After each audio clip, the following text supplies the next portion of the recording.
The third subject in our Be Careful What You Wish For series, looking at royal life after Harry and Meghan, is King Charles III, also known to trend under the hashtag King Charles the Cruel.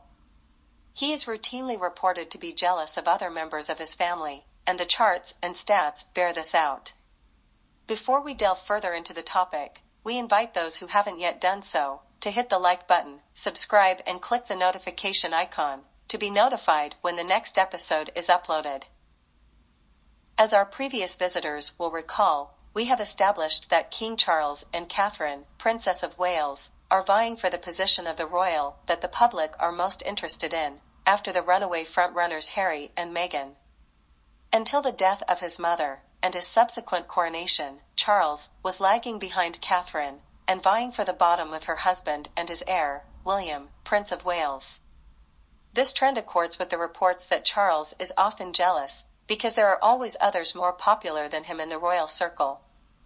As the heir to the longest reigning monarch, he was always in his mom's shadow. As the husband of one of the most iconic, if not the most photographed woman in the world, he was always in his first wife's shadow.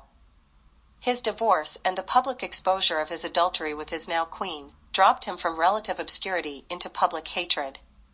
He and his mistress were so disliked as to provoke public discussion about the monarchy skipping a generation. To date, Charles and his mistress have struggled under the weight of their tarnished image. Back then, they embarked on a campaign to smear the image of his then-injured spouse, who was much loved by the public. Most recently, they reverted to their old ways by trying to curry favor with certain elements of the media by smearing the much-loved Harry and Meghan. This is why he is being referred to as King Charles the Cruel. It appears that this is a man who, instead of cleaning up his act and improving himself, is prone to smearing people around him, so that they can all be dirty together. How he thought cheating on the people's princess with another man's wife, who was pretending to be her confidant, would endear him to the public is beyond me. Nor, why he thinks that smearing his son and daughter-in-law to curry favor with the media for himself and his wicked queen is a price worth paying. Needless to say, the charts show that his plan has backfired, as we will reveal. He has aroused further public disaffection by his treatment of his son and daughter-in-law, to the extent that the hashtag, King Charles the Cruel, regularly trends on social media. This is an astonishing turnaround, given that Meghan's entry into the royal family initially gave the monarchy a much-needed boost.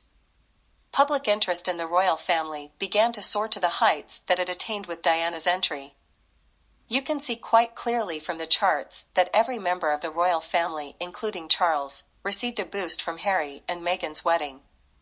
Perhaps Charles's bump can be explained by the fact that he had to deputize as the father of the bride. However, public interest in him flatlined immediately afterwards, and continued to drag along at the bottom, even when the others enjoyed a boost from the birth of Harry and Meghan's first child, in May 2019. Interestingly enough, Charles's profile only first rose in sync with the others in January 2020, when Harry and Meghan announced their intention to step back from their senior roles and spend time in the US. This clearly suggests that Charles was playing such a leading role at this time as to arouse significant public interest. As advised in our previous video, public interest in Charles spiked independently in March and November 2020. March was when he had COVID, and November was when he and Camilla became the first British royals to attend Germany's Day of Mourning ceremony, while his new clothing collection was busy selling out. Charles next received a significant spike, which took him off the bottom, in April 2021, when his dad died. His highest spike was in September 2022, when public interest in him was double that of the second, who was Harry. This was of course the month the Queen died, and he became king. From this point onwards, public interest in Charles outstripped all the other royals with the exception of Harry and Meghan, until his coronation in May 2023. So, it is clear that public interest in Charles is largely dependent on the gravity of his official duties and the fortunes of those around him, rather than interest in him specifically. His expectation that the public should be more interested in him than those around him, which feeds his jealousy, has never been and is not likely to be fulfilled. What he is doing, however, is enhancing the reputation for cruelty that he developed with the ill treatment of his first wife, who was much loved by the public, by following up with the ill treatment of her second son and daughter-in-law. The mathematics is quite simple.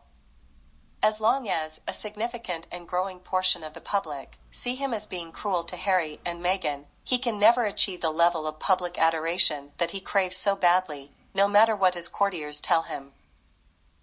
Now, with Harry and Meghan out of the picture, he is struggling to match the level of public interest in Catherine, whose public interest in turn is largely dependent on Meghan. So, he is actually worse off as a result of Megxit. His value to the media as the conduit for pressuring Harry has disappeared, and this might explain why reports of his jealousy are now coming out in those media outlets that had hitherto been his allies in attacking Harry and Meghan. Conversely, his reputation for cruelty is enhanced as more revelations of his cruelty to Harry and Meghan are made. So, now that he has nothing to trade off with the media, he is left defenseless in the face of the voracious media appetite for royal gossip. Be careful what you wish for. Till the next episode.